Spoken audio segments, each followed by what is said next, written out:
Hello students, आज की class में आपका स्वागत है। कक्षा 8वीं सामाजिक विज्ञान राजनीति शास्त्र पाठ 3 मौलिक अधिकार एवं कर्तव्य। बच्चों, इसमें मैंने आपको पिछले वीडियो में मौलिक अधिकार किसे कहते हैं और इसके प्रकारों के बारे में बताया था तथा 2 अधिकार समानता और स्वतंत्रता के अधिकार को समझाया था। इस वीडियो में हम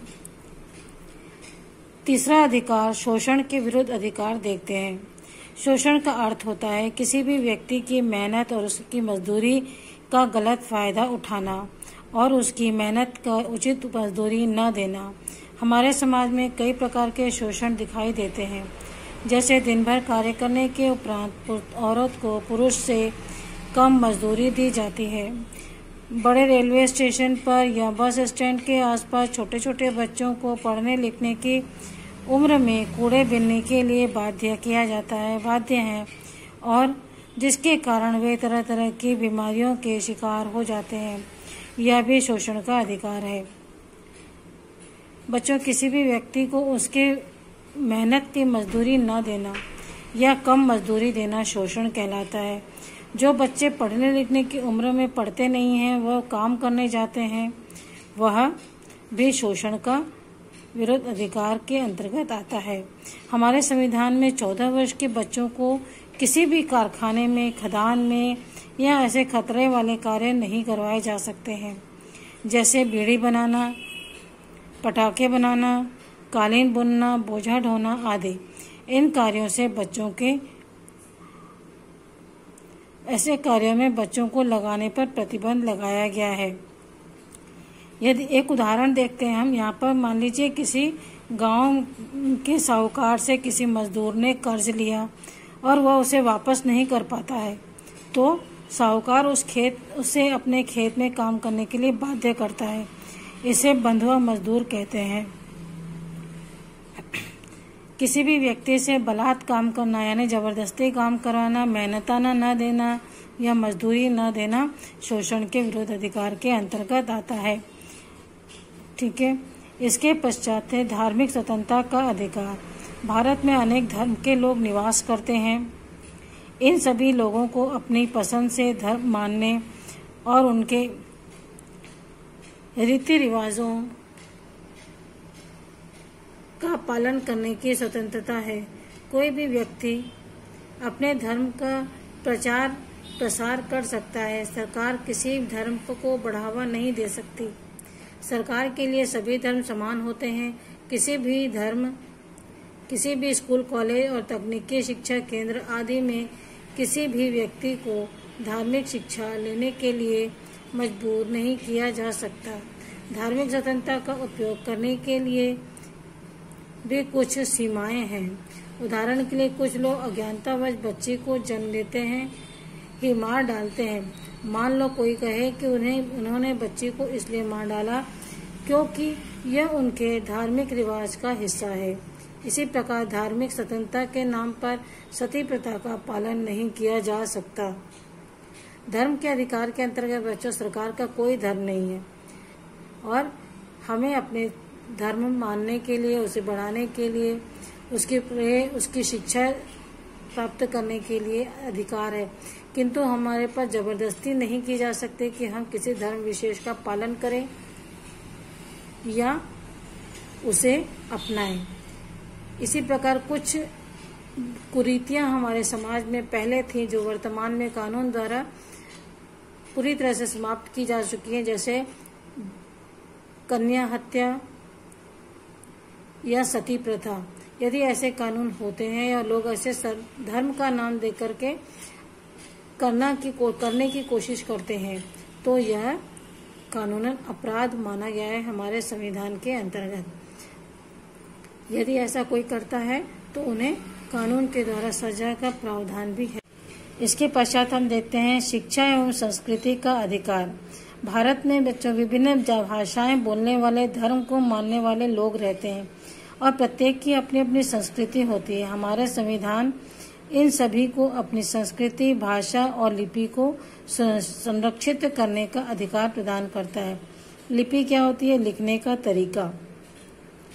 हर समाज के, हर भाषा के लोगों अपनी अपनी लिपि बना सकते हैं या उसका उपयोग कर सकते हैं।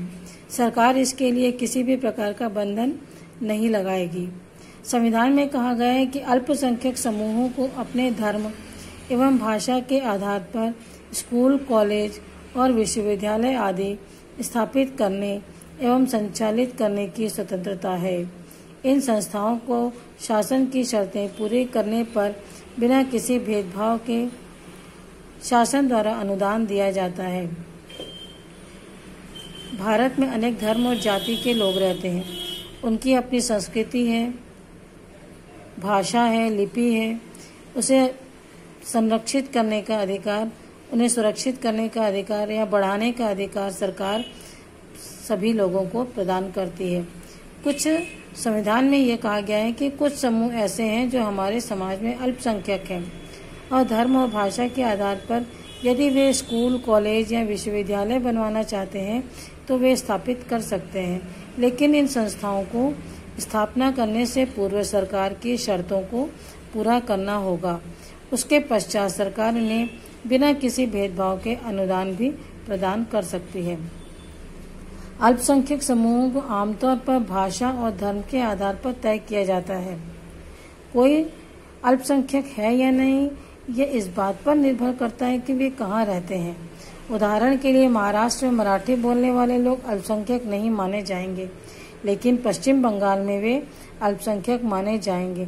जो जिस स्थान पर रहता है वहाँ पे के लोगों को अल्पसंख्यक नहीं कहा जा सकता। जैसे छत्तीसगढ़ में छत्तीसगढ़ी लोगों को अल्पसंख्यक नहीं माना जाएगा, किंतु यही छत्तीसगढ़ी जो है महाराष्ट्र चले जाएं या बंगाल में चले जाएं तो वहाँ पर इन्हें अल्पसंख्यक माने जाएंगे, क्योंकि ये वहाँ पर कम संख्या में होते हैं। ठीक है। इसके पश्चात हम देखते हैं संवैधानिक उपचारों का अधिकार। इस अधिकार के अंतर्गत हम देखते हैं कि उपरोक्त 5 अधिकार जो हमें सरकार द्वारा प्राप्त हैं, उनका यदि हनन होता है तो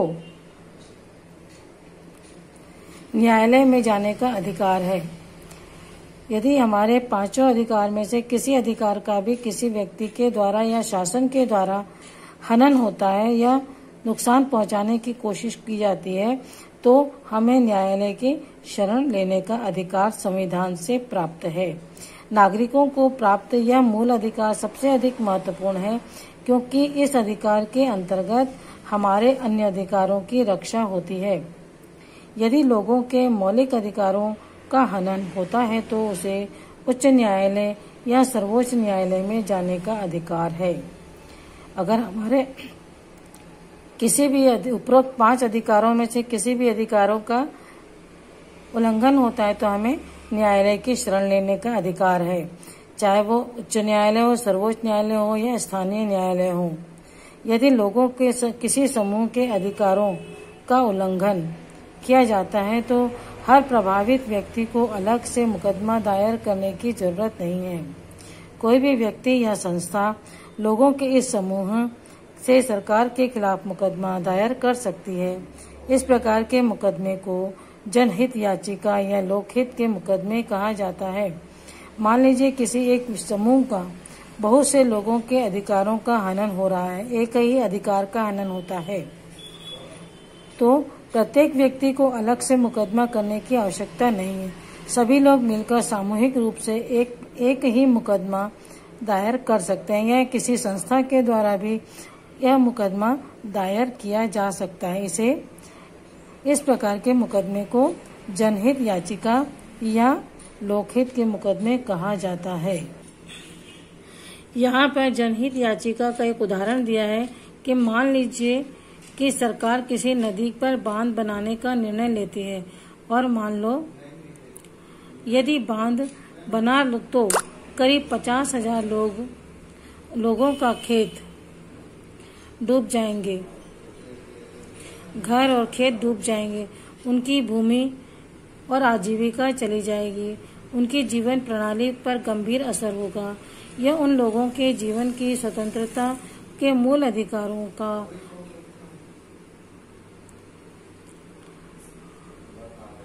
देश के किसी भी भाग में बसने की स्वतंत्रता का और अपनी रुचि का कोई धंधा अपनाने की स्वतंत्रता का उल्लंघन है। ऐसी स्थिति में इन लोगों के मूल अधिकारों की रक्षा के लिए उच्चतम न्यायालय में मुकदमा दायर किया जा सकता है।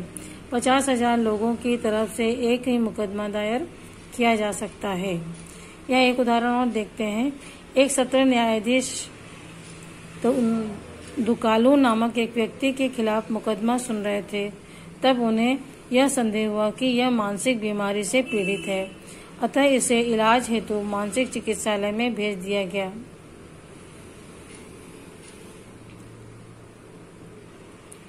चिकित्सालय में 6 माह रहने के बाद अधीक्षक ने अदालत को सूचना दी कि इस आदमी की तबीयत ठीक हो गई है, परंतु न्यायाधीश ने उसे मुक्त करने के लिए जरूरी कदम नहीं उठाया।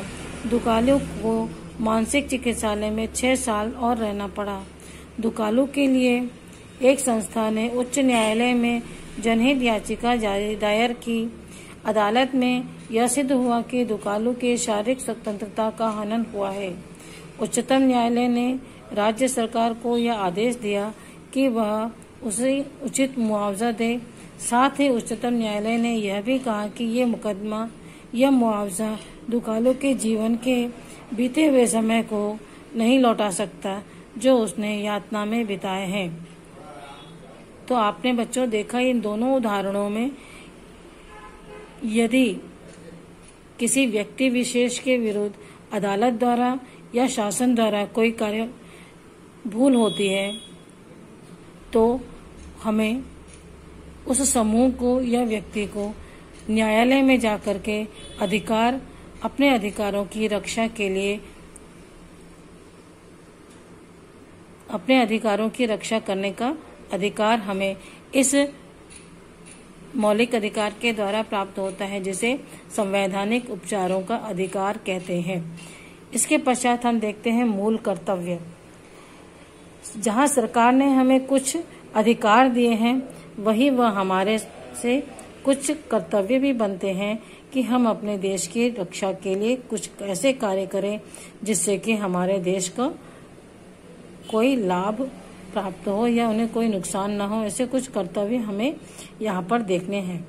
जिस प्रकार हमारे मौलिक अधिकार हैं, वैसे ही हमारे कर्तव्य भी हैं। हमारे आसपास रहने वाले लोगों के प्रति हमारी ये जिम्मेदारी है कि अधिकारों को पाने के लिए हमें कुछ कर्तव्य निभाने पड़ते हैं। संविधान में निम्नलिखित कर्तव्यों का उल्लेख किया गया है। मूल कर्तव्य: भारत के प्रत्येक नागरिक को यह कर्तव्य होगा कि वह संविधान का पालन करे और उसके आदर्शों, संस्थाओं, राष्ट्रध्वज और राष्ट्रगान का आदर करे। स्वतंत्रता के लिए हमारे राष्ट्रीय आंदोलन को प्रेरित करने वाले उच्च आदर्शों को हृदय से संजोए रखे और उनका पालन करे। भारत को प्रभुता, एकता और अखंडता की रक्षा करे और उसे अक्षुण्ण रखे। देश की रक्षा करे और आह्वान किए जाने पर राष्ट्र की सेवा करे। भारत के सभी लोगों में समरसता और समान भ्रातृत्व की भावना का निर्माण करे, जो धर्म, भाषा और प्रदेश या वर्ग पर आधारित सभी भेदभाव से परे हो। ऐसी प्रथाओं का त्याग करे जो स्त्रियों के सम्मान के विरुद्ध है। हमारी सामसिक संस्कृति की गौरवशाली परंपरा का महत्व समझे और उसका परीक्षण करे। प्राकृतिक पर्यावरण को, जिसके अंतर्गत वन, झील, नदी और वन्य जीव है, रक्षा करे और उसका संवर्धन करे तथा प्राणी मात्र के प्रति दया भाव रखे। वैज्ञानिक दृष्टिकोण, मानववाद और ज्ञानार्जन तथा सुधार की भावना का विकास करे। सार्वजनिक संपत्ति को सुरक्षित रखे और हिंसा से दूर रहे। व्यक्तिगत और सामूहिक गतिविधियों के सभी क्षेत्रों में उत्कर्ष की ओर बढ़ने का सतत प्रयास करे, जिससे राष्ट्र निरंतर बढ़ते हुए प्रयत्न और उपलब्धि की नई ऊंचाइयों को छू ले। 6 से 14 वर्ष के बच्चों को शिक्षा प्राप्त करने का अवसर अभिभावकों द्वारा प्रदान करना।